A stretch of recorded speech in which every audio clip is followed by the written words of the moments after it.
Hmm? Again? Who could be doing this?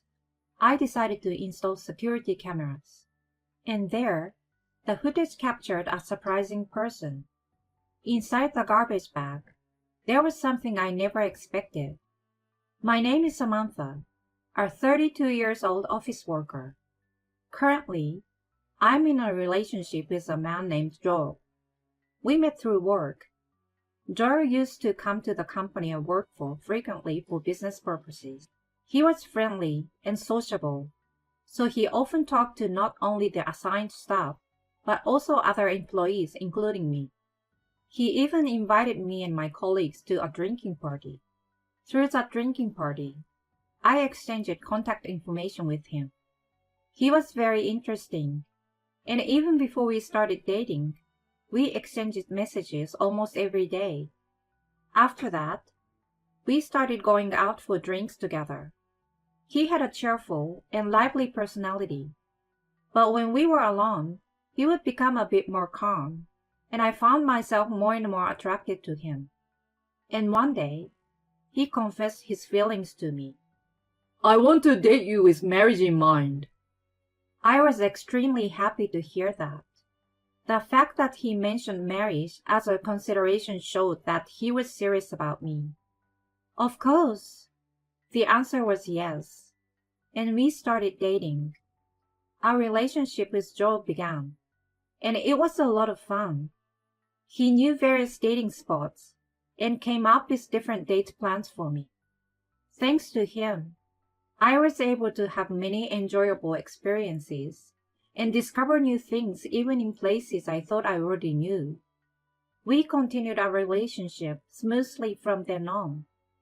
Around 2 years into our relationship, Joe proposed to me one day. I want to be with you every day for the rest of my life, Samantha. So, will you marry me? Yes, I will. Thank you. And so, we decided to get married. I went with him to his parents' house. Nice to meet you. I'm Samantha. Hi. Good to finally meet you, Samantha. His mother seemed like a kind person. His father had already passed away due to illness a few years ago. What made you like Joel? She asked me that question. Um, I think it's because he's kind and funny. Yes, indeed. Joe is good at talking, isn't he? Just like a salesman, I suppose. Oh, yes, I can see that. He's doing a job that suits him well. Well, with you too. You don't have to praise me like that. The introduction went smoothly and was quite enjoyable. It seemed like I wouldn't have to worry much about issues with my mother-in-law after marrying Joe. Also, I didn't know this before, but my house and Joe's parents' house were very close to each other. If I had known it was this close, I would have come to visit earlier. Sorry about that. But if I had known that my girlfriend's parents' house was nearby, it would have made me a bit more conscious. Like, I should go and greet them, you know? Well, you have a point. I thought we could wait until we got married for things like that. That's why I brought it up now. I see. But once we are married, we can easily visit my mom whenever we want. That's a good thing, right? Yes, you're right. His mother was listening to our conversation with wide eyes. When you get married, won't you rent a new place? Are you going to live in Samantha's apartment together? Samantha's house is actually an inherited property from her late grandparents. Oh, I see. Actually, my parents passed away in an accident, and I was taken in by my grandparents and raised by them since I was young. Both of my grandparents have also passed away, so now I live alone in that spacious house. We've been discussing living together there once we are married. I see. I didn't know that. It's unfortunate about your parents. If you two have talked it over and made that decision, then it's fine. Congratulations on your marriage, Samantha and Joel. Thank you, Mom. Samantha, If you ever need anything, feel free to come to me. Thank you very much. His mother seemed really kind, and I was relieved. As I thought that, I went home with Joe. Most of his belongings had already been moved, and it felt like he was already halfway living in my house. Your mom seems like a really kind person. I'm glad. You think so?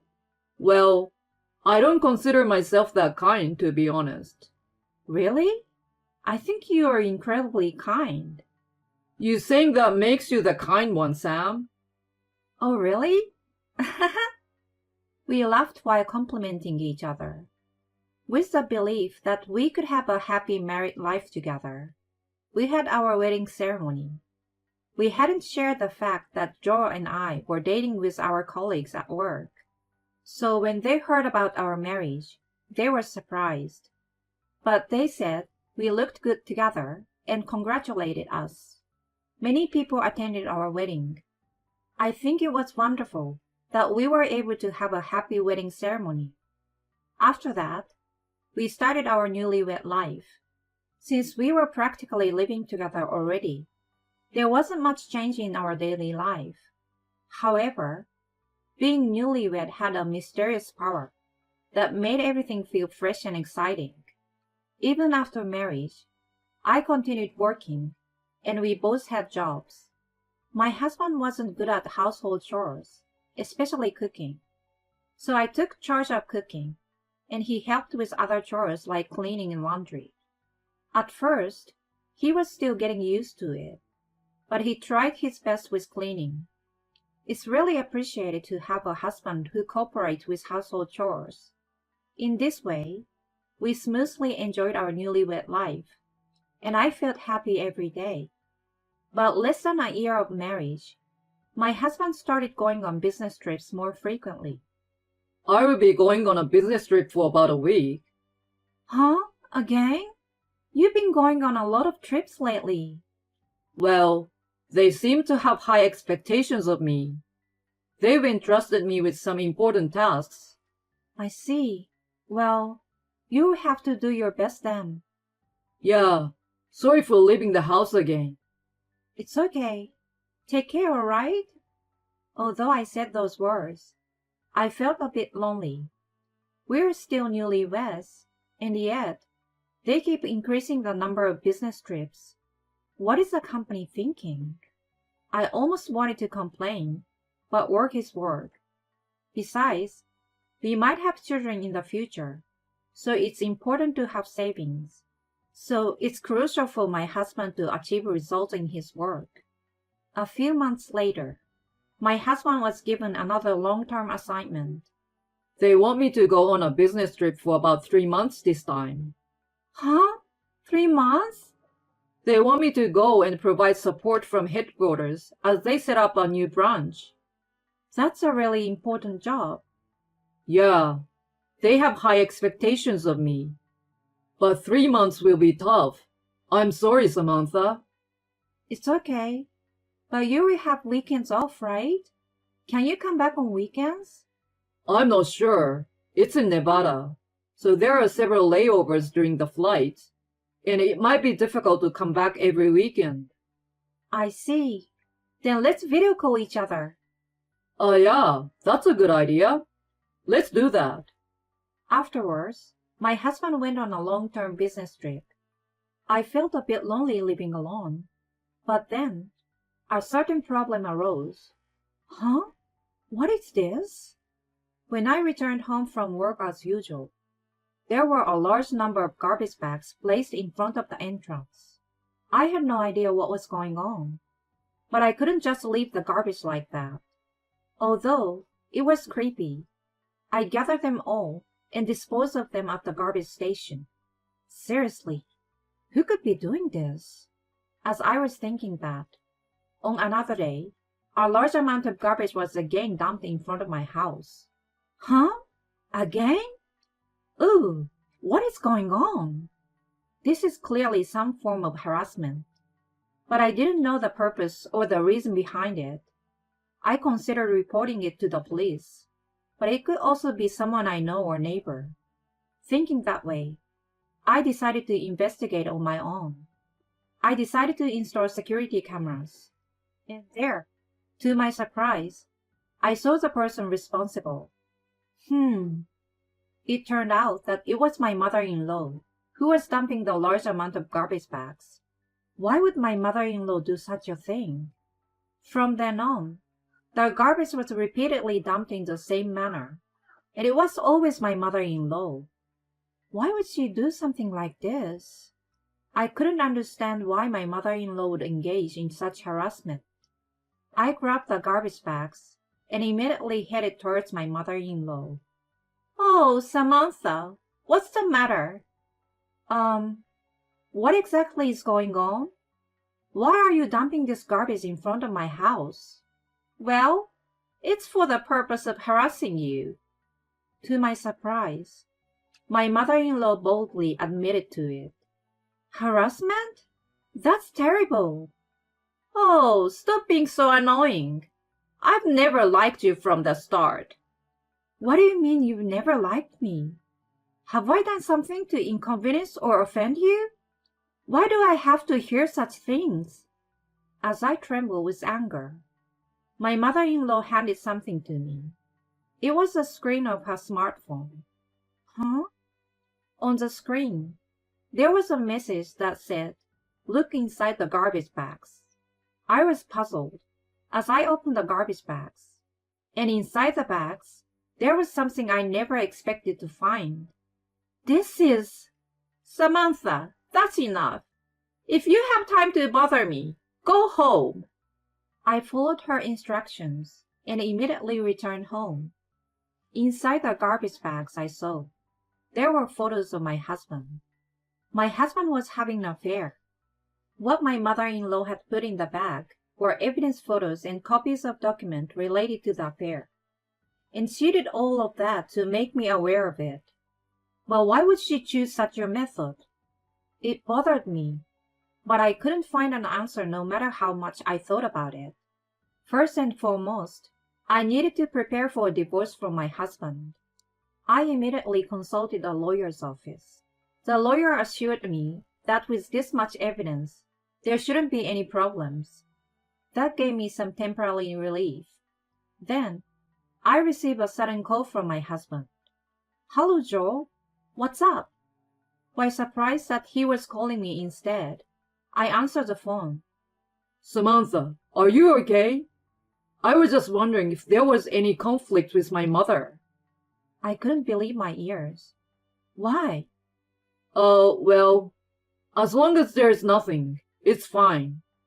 I stormed into my mother-in-law's house and confronted her, but I didn't tell my husband about it. Yet, why would he make such a phone call? Could it be related to my mother-in-law's roundabout ways of doing things? If she wanted to inform me about her son's affair, she could have directly told me. I had a hunch that something was going on, so I came up with a plan. Like my mother-in-law, I placed a garbage bag in front of my in-law's house. I put a note inside, specifying that I wanted to meet and talk directly, along with the location and date. I hoped that my mother-in-law would come. With that in mind, I waited at the cafe I had designated, and then my mother-in-law appeared. "Samantha, you!" I had a feeling that something was going on. There are things that we can't talk about in each other's houses, right? Like being secretly watched by Joe.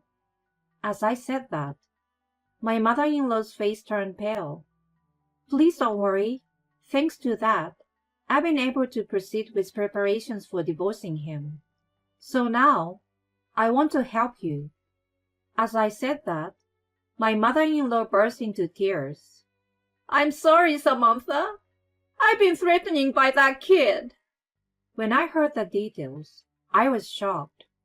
Apparently, my mother-in-law found out about the affair before I did. My mother-in-law tried to warn him, but he didn't listen. And then, he installed listening devices in both my in-law's house and my house, and even took away her phone. I felt a chill run down my spine upon hearing that. There were listening devices in my house too? Yes, that's what he said. That's awful. My mother-in-law said she pleaded with him to stop doing such things, but he didn't listen. My husband's true intention seems to be to take away the house I inherited. And he threatened my mother-in-law, saying he would harm me if she got in his way. So my mother-in-law was trying to make me aware of the danger through those acts of harassment. I can't believe Joe would do such a thing. It seems that he plans to take ownership of the house and then kick you out to live with another woman. What? That's so heartless. I was filled with anger. Come to think of it, my husband had been expressing his desire to change the house ownership to his name. I found the paperwork and procedures troublesome, so I refused. But now I understand why he wanted it. Let's consult the police immediately. When I said that, my mother-in-law hesitated for a moment, and then nodded slightly. We went to the police station and explained the presence of listening devices and the content my mother-in-law was told by my husband. Arresting him would be difficult given the current situation, but I was able to obtain the restraining order against him once the divorce was finalized. After that, I decided to confront my husband with the information I had gathered. Joel, can we have a video call right now? I sent a message to my husband, who claimed to be on a business trip during a certain holiday. But as expected, he said he couldn't do a video call. Why? It's a day off, so you can spare a little time, right? Sorry, I'm meeting someone related to work, so I can't do it. I messaged my husband, pretending to be oblivious. So, I saw you sitting at Divine Cafe with a woman I don't know? Immediately my husband called me. Samantha, what are you talking about? He sounded flustered, standing up and looking around anxiously. I sent him a photo. It was a picture of my husband happily chatting with his affair partner at the cafe. See? I'm telling you that I saw you guys. I was surprised when I saw you there by chance while I was going shopping. I mean, you were supposed to be on a business trip to Nevada, but here you are in the neighboring town with an unknown woman. Hey, Joel, this is an affair, right? Well, that's... My husband was clearly disturbed. It was just a coincidence that I found out, but it's solid evidence, so there's no escaping from it. My husband let out an almost inaudible voice. Let's prepare a lawyer and proceed with the divorce immediately. Wait! Just wait a minute! Despite my husband pleading with me, I hung up the phone without paying attention to him. I pretended it was a coincidence, but this was all part of my plan.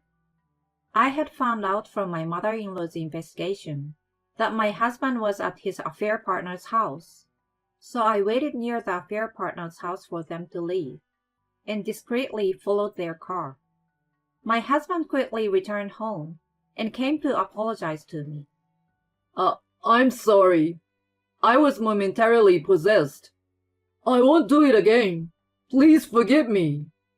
My husband apologized as he came forward.